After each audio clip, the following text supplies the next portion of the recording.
Het week duurt nog geen waar van de simmerkleen, maar misschien dat verhoren deze week. Het waaide weer hutje en we hier nog een paar buien. Maar de zinnenkamer van de middag ik al eens even terug. Joen en vannacht vrij helder waar, flinke opklarings, ik nog wel bewolking en een temperatuur van 10 tot 12 graden. De wind uit het westen tot noordwesten waai en die is zwak of matig. Die neemt dus joen en vannacht hier op Florau. Morgen een dag met droogwaar, een dag met zinnen, met bewolking, vooral letter wat meer bewolking.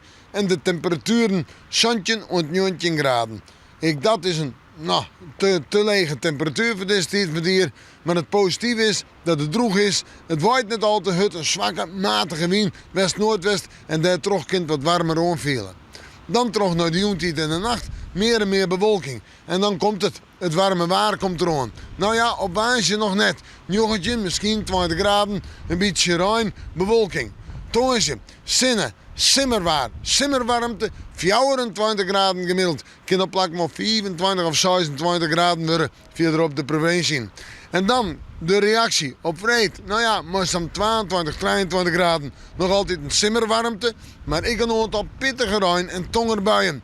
En zo wil het nog net stabiel worden, maar de opbouw in de temperatuur zit er wel in. We gaan het morgen maar weer even in het waarschuwen.